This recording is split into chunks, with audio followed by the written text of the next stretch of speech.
Doing a bit of a clean up in the shed this afternoon. I've had stuff everywhere whilst I've been doing this Kawasaki rebuild. But anyway, I kept this automatic chain tensioner off the Harley, installed the Baker tensioner, as you know.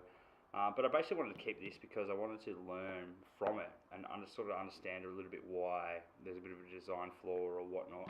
But anyway, you basically got this rod with a spring attached that goes through this. I'm not sure of the technical term, but it's called a wedge. I'm going to call it a wedge. Now the wedge has like two little springs each side. If you can see that. So like that. They're just in there. So yeah. So basically this goes through that, and there's a little rod here. So wedge sits in there. Now the wedge has teeth in the bottom of it, and so does the plate. If you can see that properly. Awesome. So basically what happens is this gets loaded back, sits down. Now this slide sits on top exactly like that, and that's how it sits in your primary case, right?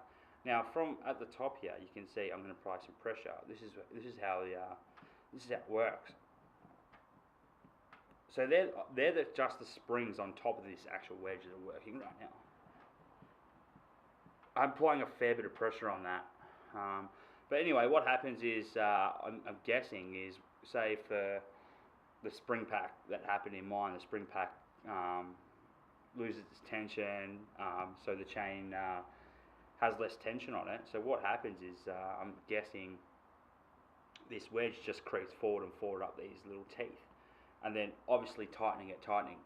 So basically what it's doing is it's doing its job, but in the long run it's actually doing you no favors whatsoever, because it's tightening everything up too tight because there's a slack somewhere. So because there's a flaw somewhere else, this is just sort of overcompensating. Basically this is what I get from it. So basically what happens is this wedge, I'm just going to do it now, slides straight through because it's spring loaded, and then this thing will just this slide will jack up and just sit there. I'm just going to release that now. Alright, so I can't remember how far up mine was, but I definitely can't recall it being that far back. But anyway, so from there is no, like I said before, hardly any of the tension, any of the spring like it was when it was back here. So basically, it sits there on the teeth, that sits like that, and that's as far as the free play you probably want to get out of your chain, really.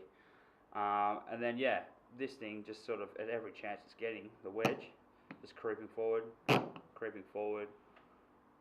until eventually it would creep all the way forward, and then that would be way too much tension on the chain. Not to mention that actually doesn't have any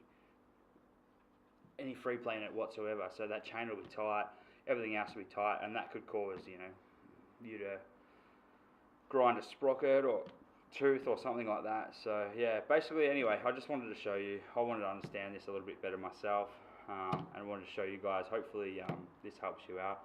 I'm not 100% sure of the service intervals on this, like how often you should go in and recheck this,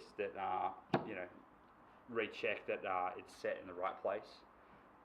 But if you've still got one of these installed, that's exactly what I would do if I was you. Go and have a look at this and make sure they're set in the right places, and do a bit of research on the service intervals on them and stuff like that. So try and nip it in the bud before you get to where I was and had to change my whole compensator over. Anyway, I'm much happy with the compensator anyway. But anyway, hope this really helps someone else out.